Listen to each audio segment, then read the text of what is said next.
क्यों रे कल्लू, अच्छी अच्छी साड़ियाँ लाया है ना मेरी बहुओं के चॉइस की। पसंद तो आ जाएंगी ना। हाँ माँ जी, बिल्कुल नई वैरायटी की सारी साड़ियाँ हैं, नए डिजाइन की जो अभी अभी मार्केट में आई हैं। देखना आपकी बहुओं को एक की जगह दो दो साड़ियाँ लेंगी, मना मत करना आप।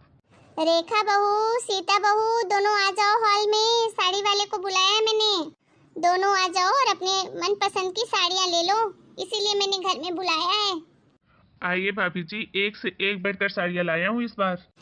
भैया, वो जो ऊपर आपने येलो कलर की खोल के साड़ी रखी है ना, वो कैसी है? बहुत बढ़िया है भाभी जी, सिल्क की साड़ी है, नया नया डिजाइन आया है मार्केट में। और मेरी इन सारी साड़ियों में सबसे महंगी साड़ी है वो। बहुत अच्छी चॉइस है आपकी। अच्छा भैया, वही येलो वाली साड़ी मेरे लिए निकाल दो। क्या? लेकिन वो साड़ी पहले तो मैंने पूछी थी ना भैया से। आप कैसे ले सकते हो वही साड़ी? तूने सिर्फ पूछा था ना, लिया तो नहीं था ना। अब मुझे भी वही साड़ी पसंद है तो मैं क्यों ना लूं? माँ जी, आप मेरे लिए वो पीली वाली साड़ी पैक करवा दीजिए। मैं जा रही हूँ अपने कमरे में। माँ जी, देखा आपने दीदी कैसे करती हैं। वही साड़ी मुझे पसंद आई थी और उन्होंने वही साड़ी ले ली। दूसरी नहीं ले सकती थी क्या? हमेशा दीदी ऐसे ही करती हैं। मुझे जो भी चीज़ पसंद आती है वो पहले ले लेती हैं और आप भी कुछ नहीं बोलते हो। अरे बहू, कोई बात नहीं, तुझसे बड़ी है वो, ले ली तो क्या हुआ। भैया के पास देख कितनी सारी और अच्छी अच्छी साड़ियाँ हैं, उनमें से ले ले कोई। ये सही है माँ जी, आप तो मुझे ही बोलेंगी ना, क्योंकि भाभी के सामने तो आपकी जबान चलती नहीं है। नहीं लेनी मुझे कोई साड़ी वाड़ी, आप ही ले लीजिए और अपनी बड़ी बहू को दिला दीजिए। जा रही हूँ मैं। अरे बहू, सुन तो सही। इस घर में कभी कोई मेरी नहीं सुनता, जैसे मेरी कोई वैल्यू ही नहीं है इस घर में। हमेशा दीदी के मन का ही होता है। दीदी चाहे जो ले सकती है, उसे तो मम्मी जी भी कुछ नहीं बोलती, और मेरी बात हो तो मुझे ही चार बातें सुनाती हैं। नहीं लेनी मुझे कोई साड़ी वाड़ी। अब क्या करूँ माँ जी? अब क्या करेगा, एक साड़ी रख दे और जा तू अपना दुकान लेके। और अगली बार से तू जब भी आना ना, सारी साड़ियाँ दो दो लेके आना, ताकि मेरी बहुओं को जो भी पसंद आए दोनों को एक जैसी मिल जाए। देखा ना तूने कैसे कलेश हो गया घर में एक साड़ी के पीछे।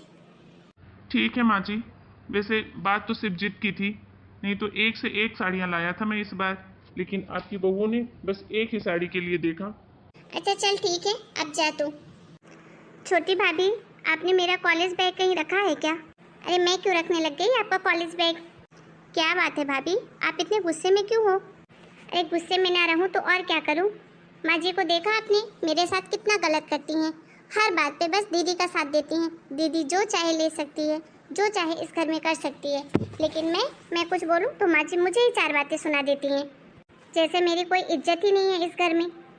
पहले आप शांत हो जाओ भाभी, और ये बताओ आखिर हुआ क्या है? अब क्या बताऊं सीमा, साड़ी वाला आया था, माँ जी ने बुलाया था।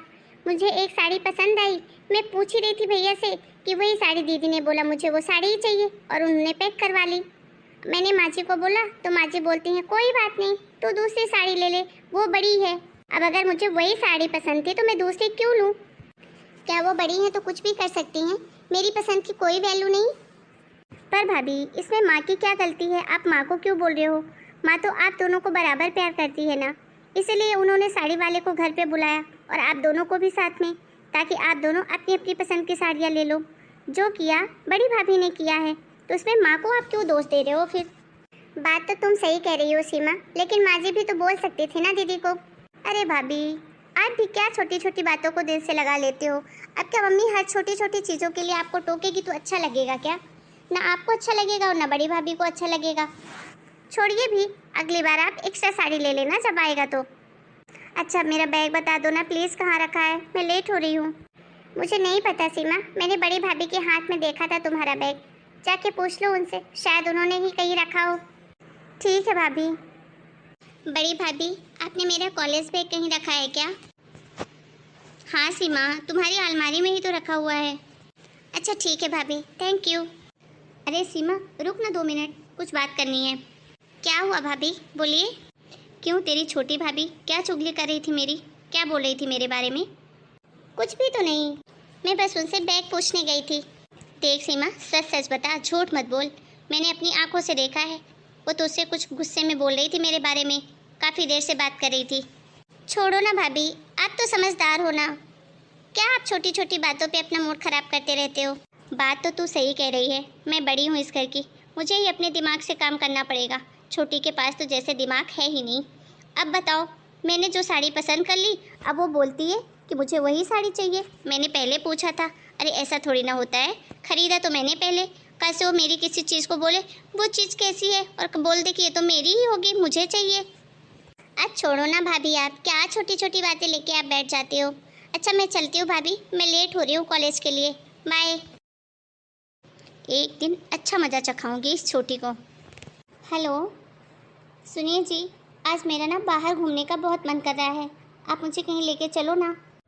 हाँ हाँ, क्यों नहीं। वैसे भी तूने इतने दिनों बाद कहीं जाने के लिए बोला है, जरूर ले चलूँगा। मैं आता हूँ थोड़ा जल्दी ऑफिस से, तू तैयार रहना, ठीक है। ठीक है जी, अब मज़ा आएगा छोटी को चिढ़ाने में। वैसे भी देवर जी तो उसको कहीं लेके जाते नहीं हैं, बोलूँगी तो उसकी मिर्ची लग जाएगी तन बदन में। अरे छोटी सुन ना।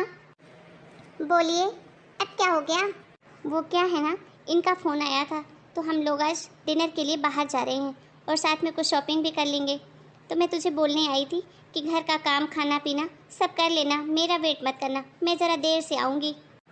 हाँ तो जाइए ना, कौन सा आप मेरे साथ रोज़ काम करती हैं? काम तो वैसे भी मैं ही अकेले करती हूँ। एक मिनट एक मिनट, कहीं ऐसा तो नहीं कि जानबूझ के आप मुझे ये सब बताने आई हैं, मुझे चिढ़ाने के लिए? आपको ऐसा तो नहीं लगता ना कि मेरा पति कहीं नहीं ले जाता और आपके पति ले जाते हैं तो आप मुझे चिढ़ा रही हैं?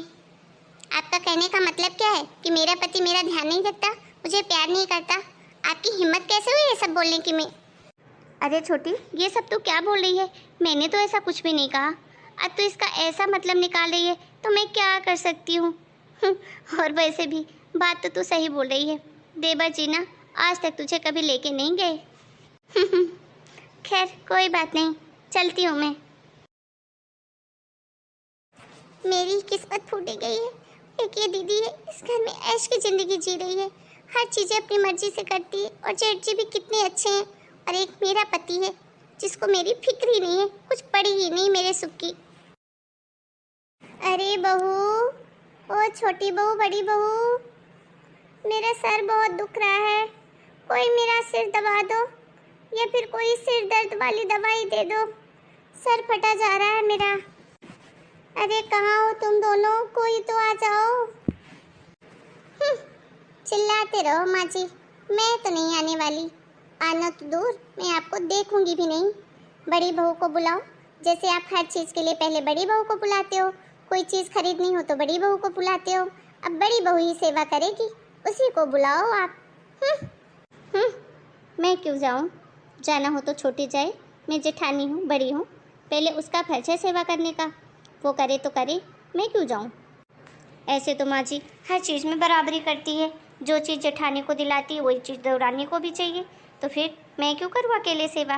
वो करे, जब वो अपने हिस्से का कर देगी उसके बाद मैं भी कर दूँगी। मैं तो नहीं जाने वाली। हे भगवान, ये सर दर्द। अरे माँ, क्या हुआ, आप ऐसे क्यों लेटी हो? अरे क्या बताऊँ बेटा, बहुत सिर दर्द कर रहा है। अरे आपको तो तेज बुखार है, टप रहे हो आप बुखार से, दवाई क्यों नहीं ली आपने? क्या बताऊं बेटा, दवाई लेने की हिम्मत ही नहीं हुई। कब से तेरी भाभीियों को आवाज लगा रही हूँ, लेकिन दो में से कोई एक भी नहीं आई मुझे देखने, और अपने से खुद उठकर दवाई लेने की हिम्मत ही नहीं हुई, इसीलिए लेटी हूँ। क्या करूँ बेटा, दो दो बहुएं घर में होते हुए भी एक गिलास पानी नहीं देने वाला कोई। भाभी, छोटी भाभी, बड़ी भाभी, आप दोनों जल्दी से माँ के कमरे में आओ। आज इनको छोड़ूंगी नहीं मम्मी, बहुत हो गया। क्या हुआ सीमा? हाँ सीमा, तुमने इतनी जोर से आवाज़ क्यों लगाई, क्या हो गया? ये बात तो मुझे आप दोनों से पूछनी चाहिए, आप लोगों में शर्म नाम की चीज़ है या नहीं? अरे दो दो बहुएं हैं इस घर में, उसके बाद भी मेरी माँ कब से आवाज़ लगा रही थी, आप लोगों ने उसकी सेवा करना तो दूर, उसे दवाई देना, उसे देखना तक जरूरी नहीं समझा? अरे आप दोनों कुत्ते बिल्ली जैसे जो हर छोटी छोटी बात पे दोनों झगड़ते रहते हो। माँ इस घर में कलेश न हो इसलिए कभी तुम दोनों के बीच में नहीं बोलती, हमेशा दोनों को एक जैसा रखने की कोशिश करती है, और उसके बाद भी तुम दोनों अपने आपस के झगड़ों में माँ को दवाई तक नहीं देती हो। आखिर तुम दोनों हो ही क्यों इस घर में? एक काम करो, आज भैया लोग जब आएंगे ना तो तुम दोनों अपने पतियों से बोल के इस घर से अलग हो जाओ और कहीं दूसरी जगह अपना घर लेकर रहो, समझी? एक बात बताओ, अगर मेरी माँ की जगह तुम दोनों में से किसी की माँ होती तब भी तुम दोनों यही करती? और अगर तुम दोनों की वजह से मेरी माँ को कुछ हो जाता तो? हमें माफ़ कर दो सीमा, हमसे बहुत बड़ी गलती हो गई। हम दोनों आपस के झगड़ों में माँ जी को तो भूल ही गए कि उन्हें कितना बुरा लगता होगा कि दो दो बहू के होते हुए उन्हें कोई देखने वाला तक नहीं है। हाँ सीमा, हमें माफ़ कर दो, दोबारा कभी ऐसा शिकायत का मौका नहीं दूंगी। और मैं प्रॉमिस करती हूँ कि मैं दीदी से भी कभी झगड़ा नहीं करूँगी और इस घर में बहुत अच्छे से रहूँगी, कभी किसी से कलेश नहीं करूँगी। अब बस भी कर सीमा, कोई बात नहीं, गलती सबसे होती है, बहुओं से भी हो गई। कोई बात नहीं बहू, जाओ तुम अपना काम करो। अभी मुझे सीमा ने दवाई दे दी है, मैं आराम कर लेती हूँ तो ठीक हो जाऊंगी। देखा मेरी माँ को कैसी है, और तुम दोनों अपने आप को देखो। हेलो दोस्तों, कैसे हैं आप सब? उम्मीद करती हूँ आप सब अच्छे होंगे। हमारा ये वीडियो आप लोगों को कैसा लगा प्लीज़ हमें कमेंट करके बताएं। आपके कमेंट हमें मोटिवेशन देते हैं। साथ ही अगर आपको वीडियो अच्छा लगा हो तो प्लीज़ लाइक करें, शेयर करें, और अगर चैनल को अभी तक आपने सब्सक्राइब नहीं किया है तो ऐसी ही छोटी छोटी प्यारी प्यारी कहानी देखने के लिए हमारे चैनल को सब्सक्राइब करें। मिलते हैं एक नए वीडियो में, तब तक आप सभी अपना और अपने घर परिवार का ध्यान रखें। जय श्री राम।